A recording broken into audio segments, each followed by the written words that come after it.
Hello বন্ধুরা, good morning. সবাই কেমন আছো? আশা করছি সবাই ভালো আছো, সুস্থ আছো। আমরাও ভালো আছি।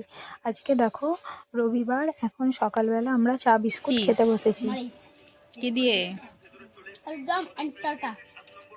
তরকা দিয়ে মুড়ি? হ্যাঁ, আমার নতুন আবিষ্কার।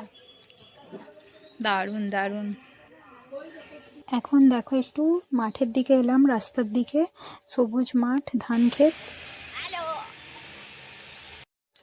তারপর দেখো এই ব্লাউজটা কালকে আবার কিনলাম। ওই ব্লাউজটা ওই শাড়িটার সাথে যাচ্ছিল না, সেই জন্য আবার কালকে এই ব্লাউজটা কিনলাম। আর তারপর দেখো আমাদের ঠাকুর হচ্ছে, এটা বাবার বাড়ির ঠাকুর, সরস্বতী আর লক্ষ্মী একসাথে পুজো হয়। সেই ঠাকুরই এখনো তৈরি হচ্ছে। আজকে রবিবার, কাল তো পুজো হবে, ওই জন্য আজকে এখনো ঠাকুর তৈরি। স্নান করে চলে আসলাম, স্নান করে এসে চুলটা আঁচড়ে নিচ্ছি। হেয়ার ড্রায়ার দিয়ে চুলটা শুকনো করছিলাম, তাই একটু জট পাকিয়ে গেছে, সেই জন্য আবার একটু চুলটা আঁচড়ে নিচ্ছি। তারপরে দেখো ভাত খেতে বসে গেছি এখন। রিক আর আমি, আজকে চিকেন হয়েছে, চিকেন আর সজনে ফুল ভাজা।